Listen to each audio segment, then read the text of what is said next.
Olá, estamos começando mais um STJ Notícias com alguns destaques entre os recentes julgamentos do Tribunal da Cidadania.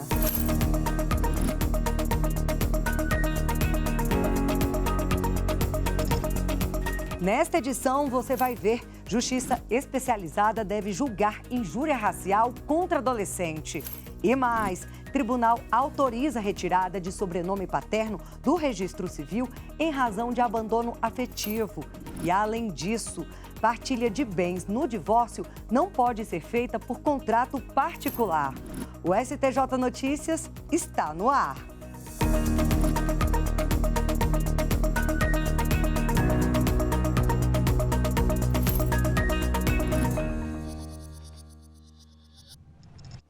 A gente abre o programa de hoje com decisão da 6ª Turma do Superior Tribunal de Justiça, que determinou que o julgamento de um caso de injúria racial contra adolescente deve ser realizado por vara especializada em crimes contra crianças e adolescentes, e não pela Justiça Criminal Comum.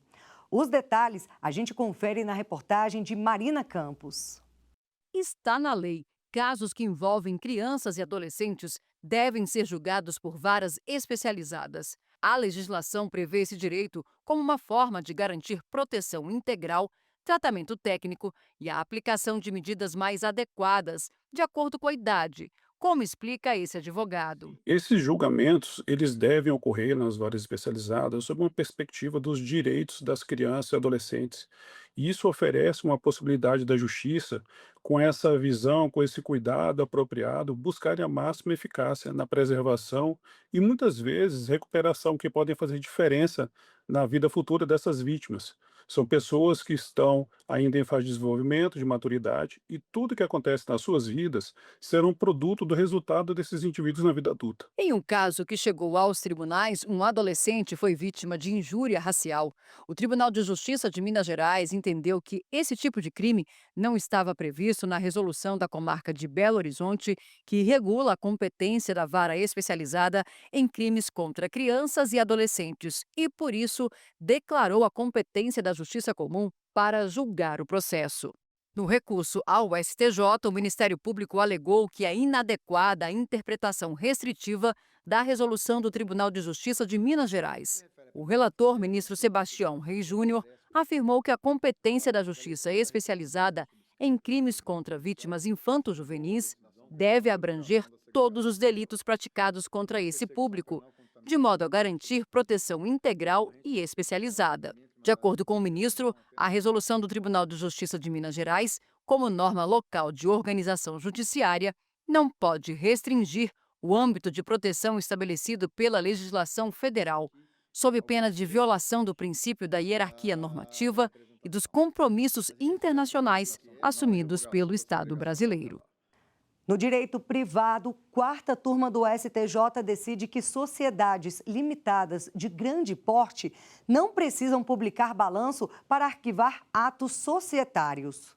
Por unanimidade, o colegiado decidiu que é inválida a exigência de publicação prévia do balanço anual e das demonstrações financeiras no Diário Oficial e em jornais de grande circulação, como condição para o arquivamento de documentos societários de sociedades limitadas de grande porte.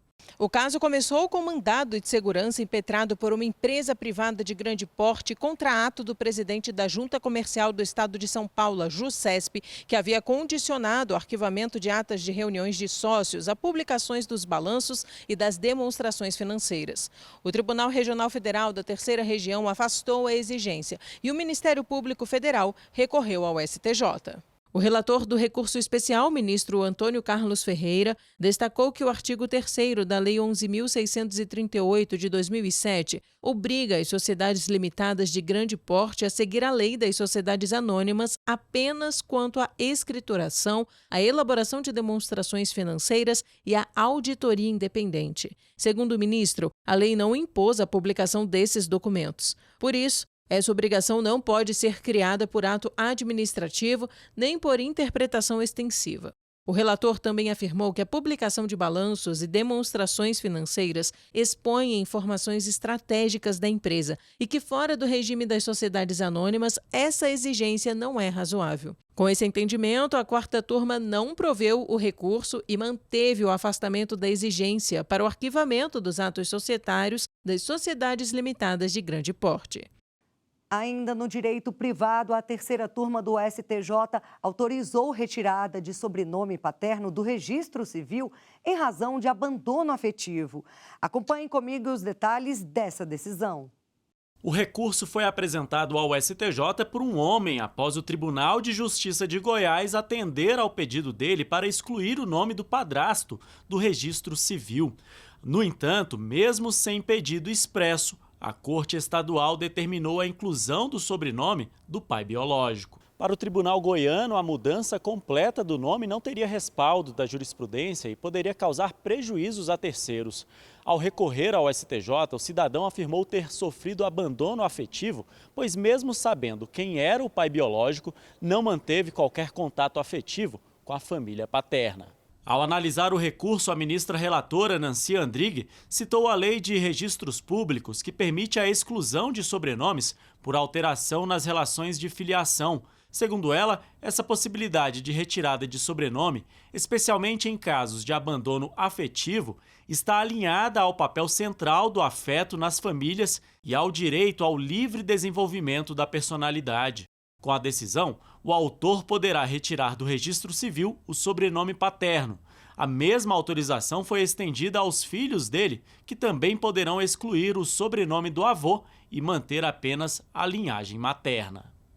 E a presidência da Comissão Gestora de Precedentes, Jurisprudência e Ações Coletivas do STJ identificou a existência de mais de 200 acórdãos e quase 10 mil decisões monocráticas envolvendo a aplicação cumulativa de majorantes na dosimetria da pena, que é o procedimento técnico-jurídico utilizado pelo juiz para calcular a quantidade exata da pena. A terceira sessão do STJ irá fixar tese sobre a aplicação cumulativa de majorantes na dosimetria da pena. O julgamento ocorrerá sob o rito dos recursos repetitivos e irá definir se, em caso de concurso de majorantes, como previsto no Código Penal, é admissível ou não a aplicação cumulativa, sucessiva ou em cascata das causas de aumento no cálculo da terceira fase da dosimetria da pena. O relator é o ministro Sebastião Reis Júnior, que definiu junto ao colegiado não suspender a tramitação dos processos que discutem a mesma questão jurídica. A terceira turma do Superior Tribunal de Justiça determinou que intimação de devedor é obrigatória quando o cumprimento provisório de sentença se torna definitivo. O entendimento foi firmado pela terceira turma do STJ ao julgar um recurso especial contra a decisão que dispensou nova intimação para o pagamento de débito em um processo que estava em cumprimento provisório de sentença e se tornou definitivo. O Tribunal de Justiça do Rio Grande do Sul entendeu que, como a parte havia sido intimada para o pagamento espontâneo durante o cumprimento provisório previsto no Código de Processo Civil, não seria necessária nova intimação para a instauração do cumprimento definitivo. Mas, no recurso especial, o devedor sustentou que a falta de intimação gerou insegurança jurídica sobre o prazo e o valor atualizado da condenação. No STJ, o ministro relator Ricardo Vilas Boas Cueva explicou que o Código de Processo Civil não prevê exceção à intimação quando a execução provisória se torna definitiva. Segundo ele, isso acontece por várias razões que justificam a intimação para a nova fase. Entre elas, o início do prazo de 15 dias para cumprimento da obrigação ou para oferecimento da impugnação. O ministro também destacou que a falta desse ato na execução definitiva pode representar ofensa ao direito de defesa do executado. Em outra decisão, a terceira turma definiu que partilha de bens no divórcio não pode ser feita por contrato particular. Quando o felizes para sempre chega ao fim, o meu bem passa a ter outro significado. É o início da partilha dos bens. E quase sempre essa fase não é nada tranquila. Tudo começou com, digamos, uma emoção, com um sentimento muito bonito. e depois que vira um objeto de raiva, de frustração e por aí vai. É preciso, na hora de casar, ter consciência e separar também. Principalmente quando se trata, assim, uma partilha onde tem vários cônjuges separados, famílias envolvidas. Então é um pouquinho complicado, sim. O bom é que o casamento fosse para sempre. A divisão de bens entre divorciados só pode ser feita na justiça ou por meio de escritura pública registrada em cartório, mesmo havendo acordo entre as partes. Esse foi o entendimento firmado pelo STJ em um processo julgado pela terceira turma. No caso analisado pelos ministros, o casal formalizou o divórcio por escritura pública e definiu que a partilha seria feita depois por meio de um contrato particular. No entanto, a ex-mulher questionou na justiça ter descoberto que as cotas de uma empresa estavam vinculadas a dívidas, o que inviabilizou a atividade empresarial e sua subsistência. Ela ainda alegou que o ex-marido não teria apresentado todos os bens do casal no momento da celebração do acordo. O processo foi extinto em primeira instância, sem resolução de mérito. O Tribunal de Justiça do Rio de Janeiro, contudo, reformou a decisão. Para o TJ, o acordo particular não observou a forma exigida em lei, o que impediu o reconhecimento da sua validade. O ex-marido recorreu ao STJ, argumentou que a partilha de bens por escritura pública é facultativa e defendeu a validade do acordo firmado por instrumento particular entre as partes. A ministra Nancy Andrighi, relatora do recurso, apontou que o acordo de partilha de bens, realizado por instrumento particular, não é suficiente para demonstrar a transmissão da propriedade dos bens adquiridos no curso do casamento sob comunhão parcial de bens. Com isso, a terceira turma decidiu que a partilha dos bens no divórcio deve ser realizada por meio de ação judicial ou escritura pública, não sendo válida a utilização de instrumento particular. E no direito público, primeira sessão concluiu que cabe à Justiça Federal julgar disputa entre particulares por imóvel reivindicado por quilombolas. O conflito de competência foi levado ao STJ pelo Tribunal Regional Federal da 2ª Região, após identificar decisões potencialmente conflitantes proferidas pela Justiça Federal e pela Justiça do Espírito Santo sobre a mesma área, conhecida como Quilombo Itaúnas. Na Justiça Estadual, a empresa Suzano, produtora de celulose, ajuizou uma ação de reintegração de posse com o objetivo de promover a desocupação do imóvel rural denominado Fazenda Estrela do Norte, localizado no distrito de Itaúnas, em Conceição da Barra, no Espírito Santo. A empresa conseguiu uma liminar favorável à desocupação da área, mesmo o INCRA alegando que o imóvel estava parcialmente inserido em território reivindicado por comunidade quilombola, cujo processo de reconhecimento ainda estava em andamento. Paralelamente, na Justiça Federal, o Ministério Público Federal ajuizou a ação civil pública questionando a validade dos títulos concedidos pelo Estado do Espírito Santo, e o juízo federal declarou a nulidade dos documentos outorgados a Suzano, ao concluir que teriam sido obtidos mediante fraude, além de reconhecer que as áreas são tradicionalmente ocupadas pelas comunidades quilombolas. Diante da possibilidade de dano irreparável, em setembro de 2025, o STJ deferiu liminar para suspender a ordem de desocupação da área, decisão válida até a apreciação do conflito de competência pela primeira sessão.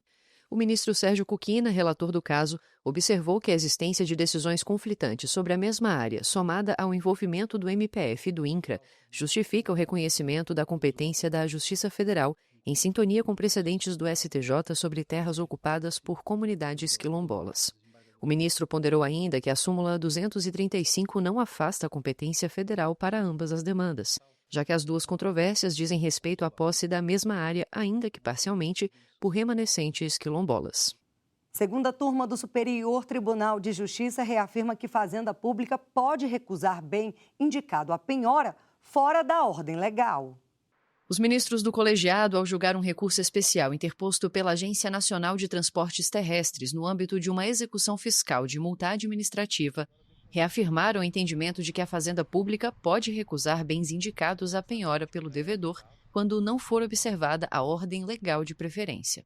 A NTT havia recorrido ao Tribunal Regional Federal da 4ª Região contra a decisão de primeira instância, que na execução fiscal indeferiu a utilização de um sistema utilizado por magistrados para requisitar informações financeiras e emitir ordens de bloqueio de valores nas contas e determinou a penhora de um veículo indicado pela empresa executada.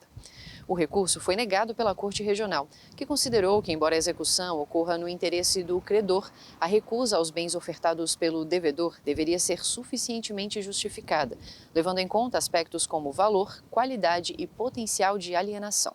Após esta decisão, a NTT recorreu então ao Superior Tribunal de Justiça. Ao analisar o caso, o relator, ministro Afrânio Vilela, constatou que o acórdão do TRF4 está em desacordo com a jurisprudência do STJ. O ministro destacou que, conforme a tese firmada no tema 578, a Fazenda Pública poderá recusar o bem oferecido à penhora quando não for respeitada a ordem legal de preferência, cabendo ao executado demonstrar a necessidade de afastá-la. Seguindo o voto do relator, a segunda turma reforçou o entendimento de que não há, de forma geral, prevalência do princípio da menor onerosidade para o devedor sobre a efetividade da execução e que a inversão da ordem legal de penhora exige justificativa concreta do executado, e determinou o retorno do caso ao Tribunal Regional Federal da 4ª Região para novo julgamento. Eles não falam, não votam, mas ganharam um aliado de peso, a Justiça. E o STJ tem tomado decisões históricas que garantem mais proteção aos animais. De guarda compartilhada de pets a maus tratos, a Corte mostra que a vida animal importa. Inclusive, neste mês, temos a campanha Abril Laranja de conscientização e prevenção contra a crueldade animal no Brasil. Por isso, a gente exibe agora reportagem especial sobre como as decisões do Superior Tribunal de Justiça têm transformado o olhar do Judiciário sobre os animais. Acompanhe comigo.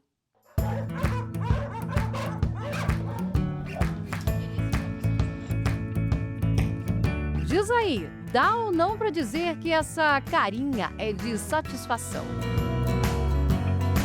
E aqui, o descanso merecido, ou a companhia garantida. Juliana, Raíssa, Magno, eles têm um lugar para chamar de seu. São todos moradores desse condomínio. O abrigo fica numa área verde na Ceilândia, cidade próxima a Brasília. São mais de 85 cachorros comunitários que vivem no local e são cuidados há 5 anos por uma voluntária, a Amanda. Aí eu venho aqui todo dia de manhã, né? Coloco água, coloco comida, vejo quem está precisando de remédio, deixo água e comida à vontade. E quando dá lá para umas 5 horas que o sol baixa, que o sol aqui é muito quente, né? Aí eu venho aqui novamente e faço a mesma rotina, né? Mas o trabalho rendeu ameaças de moradores da região insatisfeitos com a presença dos cachorros. Por isso, a Delegacia de Repressão aos Crimes contra Animais do Distrito Federal fez um trabalho de conscientização com a população e também doação das casinhas do condomínio. Só que o número de bichos não para de crescer. Ali por ter uma área de lixão e ali ter uma BR, então o que mais chega é cães atropelados, cães doentes, cães que sabe que tem a Amanda que cuida aqui, deixa uma caixinha ali, deixa outra caixinha, abandona cadelas prenhas, por isso que a castração é importante. Sejam animais de rua, comunitários, domésticos ou silvestres, todos têm direito à proteção contra a crueldade garantida por lei. E para conscientizar a população e combater os maus tratos, o abandono e a negligência, uma campanha nacional reforça a importância do cuidado e da prevenção. O Abril Laranja é dedicado à causa e chama a atenção para todas as formas de violência contra os animais.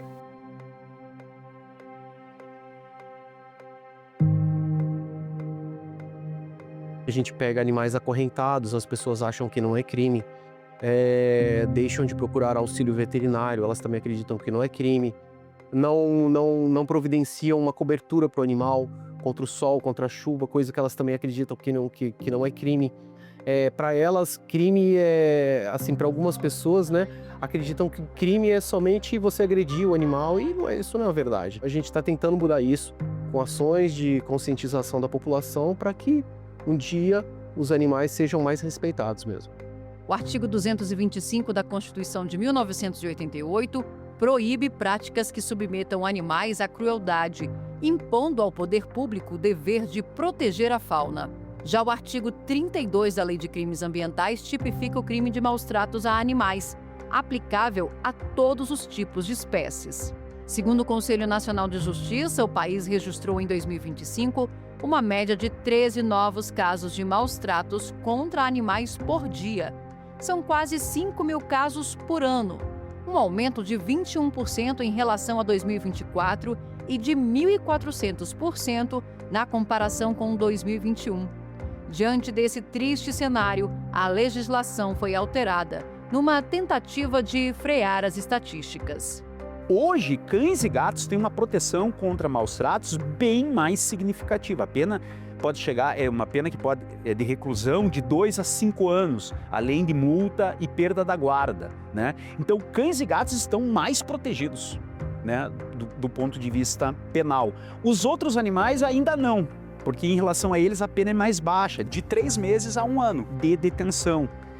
E aí, nesse caso, é considerado infração penal de menor potencial ofensivo. Em um caso que chegou ao Superior Tribunal de Justiça, a 5ª Turma manteve uma ação penal contra o proprietário de um pet shop acusado de maus-tratos e entendeu que a busca realizada pela polícia no local foi legal. Foram encontrados 28 cães em um pequeno espaço improvisado como canil, com apenas um pequeno pote de água, sem nenhuma ração no local, supostamente em péssimas condições de higiene e saúde. É nesse sentido que a jurisprudência do Supremo e do STJ permite, sim, sem ingresso em domicílio, sem mandado em caso de flagrante delito, desde que haja fundadas razões da ocorrência do crime, como se deu no caso concreto. E a proteção legal aos animais tem sido alvo de outros processos e entendimentos do Superior Tribunal de Justiça.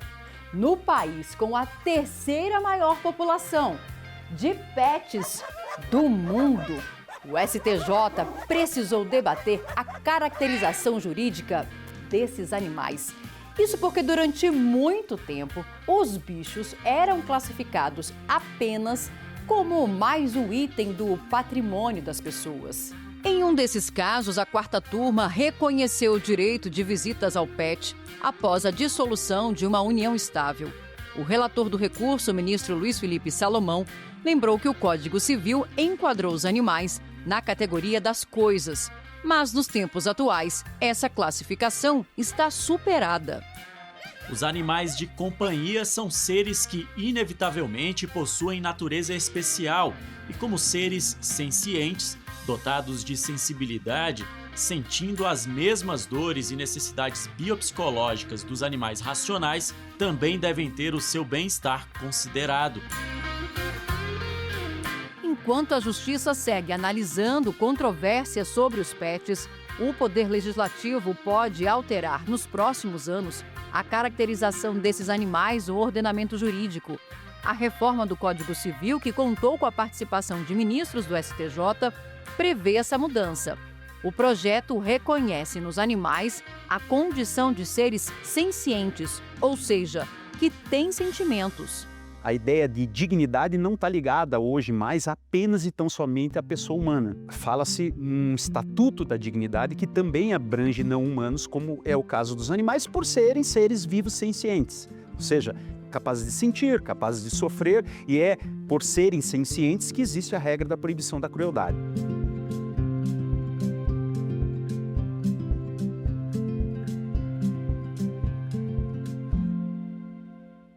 Além do Abril Laranja, tem também o Abril Verde, uma iniciativa que busca ampliar a conscientização sobre a prevenção de doenças e acidentes de trabalho. Neste mês, o Superior Tribunal de Justiça ilumina sua fachada em apoio à campanha. O tema amplia o olhar sobre a prevenção ao reconhecer que o bem-estar psicológico é parte essencial das condições de trabalho e influencia diretamente a qualidade de vida, o clima organizacional e a produtividade. E antes de terminar o programa, quero te convidar para seguir atualizado sobre tudo o que acontece aqui no Tribunal da Cidadania. acessando o site oficial e o canal do STJ no YouTube. Tem também as redes sociais e as plataformas de áudio. A gente volta semana que vem. Te espero!